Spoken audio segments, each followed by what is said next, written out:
Pinky and Miri Friedman moved to Cumberland Place in Lawrence approximately 5.5 years ago, just 3 doors down from the Ohel base Ezra home my 3 brothers live in.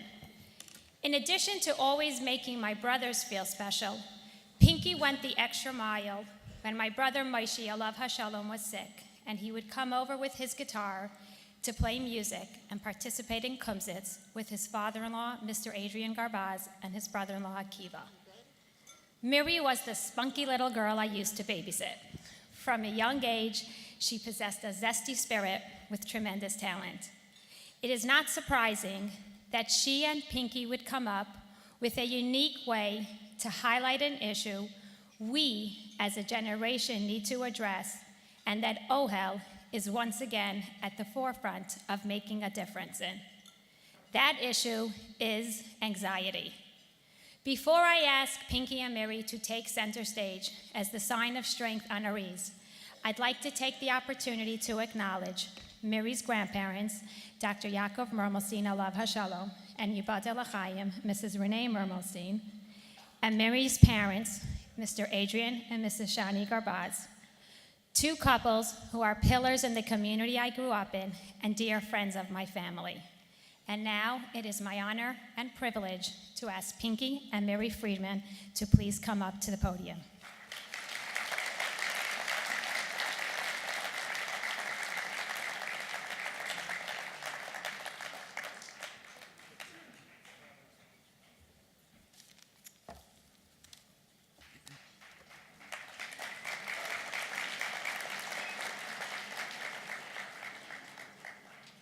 Miri and I would like to take this opportunity to thank all of our friends and family for joining us tonight in support of this special cause. We are both proud to support Ohel, an organization established decades ago with a special message and years of multiple ongoing services provided to our community. Now, I must admit, I'm quite nervous standing up here tonight. My hands are sweaty, my stomach queasy, my voice a little shaky. Yes, it is no secret that I do not enjoy speaking in front of large crowds. Yet I am still up here pushing myself to fulfill this task for the next few minutes, because bigger than my fear of public speaking is my fear of my dear wife, Miri.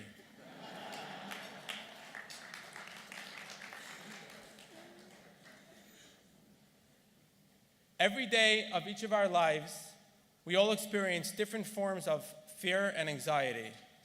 For you or I, these emotions are normal and even healthy. Yes, fear can stop us, but sometimes drive us. It may slow us down or even speed things up. It may prevent us from failing or safeguard us from falling. But what if I could not stand up here tonight? What if I started sweating and completely panicked? What if something is wrong with me? What if I cannot get over my fears? These debilitating thoughts and emotions constantly played in the mind of Stephen. From the moment he woke up, sitting at work, hanging out with friends, even when home alone. For most of his life, Stephen suffered with anxiety. It was exhausting. It took a toll on his job, on his health, and on his relationships. He wanted it to stop, but didn't know how. He wanted to talk to someone about it, but how could they possibly understand? He didn't understand. He felt helpless. He felt completely alone. In truth, he wasn't alone. He is one of 40 million people, 1 in every 8 people in the US, that suffer from some form of anxiety disorder. But that didn't seem to matter to Steve. He still felt alone, like he was the only one. His mind told him that he was different, that he was odd, and he believed it. As a child, he would lie in bed at night, staring into the darkness. He couldn't sleep. He would just worry. His brain was like a radio left on all night. Nothing his parents said seemed to ever console him and take away that feeling of sadness and loss. As a teenager, Stephen's anxiety got worse. Always worried he wouldn't fit in, he wasn't smart enough, he wouldn't get good enough grades.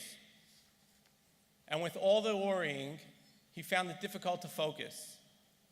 Eventually, everything became so frustrating that he just stopped trying. Now he became known as the talented kid who just didn't try hard enough. But really, he was a scared kid who didn't believe in himself. Stephen was 22 when he experienced his first full-scale panic attack. At first, he tried to develop coping mechanisms to deal with his anxiety and now panic attacks. He could no longer sit between two people. He felt confined and trapped. He needed space around him in case he needed to make that quick escape. All these coping mechanisms were only temporary fixes and eventually began to fail. Stephen started calling out sick on days he had big meetings, stopped socializing, and eventually stopped leaving his home at all costs. At times that he needed to go out and couldn't avoid it, he would self-medicate. He used alcohol. Frighteningly, there's a giant stigma attached to anxiety or other mental health disorders. Stephen had rather been seen as a person with a drinking problem than a person with a mental health problem. But now, he had both. On the outside, Stephen looked normal. He had a decent job, he got married, bought a house, but on the inside, he felt completely scared. He had no confidence whatsoever. He hated himself. He hated his anxiety. He hated that little voice stuck in his head. He felt like he was surrounded by happy people living normal lives, and he was just faking it. Physically unhealthy from years of drinking, and mentally unhealthy from years of stress and worry. He felt powerless. Suffering from anxiety and worrying about things in the future and what might happen means missing everything that is happening right now, today, in our lives. All the good, all the love, all the opportunity, and a chance to practice being mindful of the moments that make our lives so special. What if that voice in our head was a little quieter, and yet, while still asking what if, it asked, what if we overcame our anxiety and fears? What if we can accomplish even more than we ever thought we could?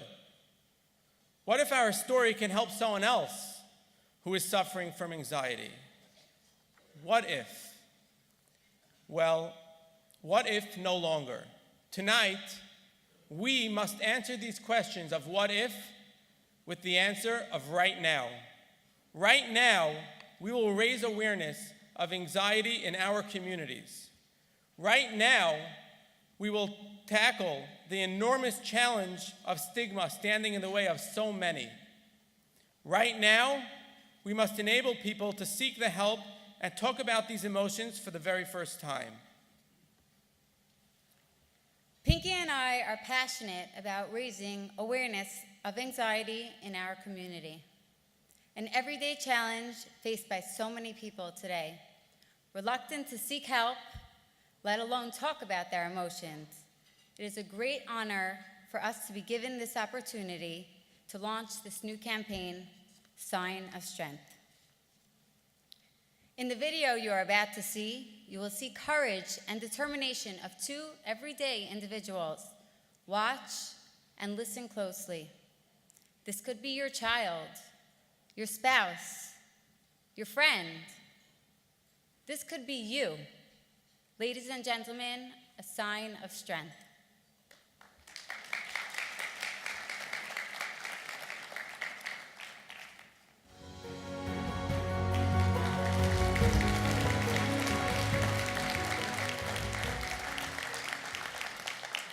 Yitti and Lynn, whose courageous story you just heard, are here with us this evening, as are Shani's parents.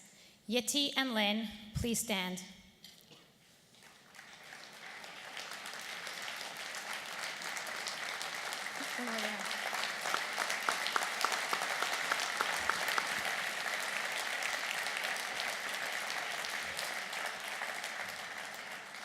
On everyone's table, underneath the dinner journals, are a turquoise box with sign of strength wristbands. I ask that you join me in wearing them to show our support and as a sign of strength for the powerful message we just heard this evening. Pinky and Miri, please come accept your award.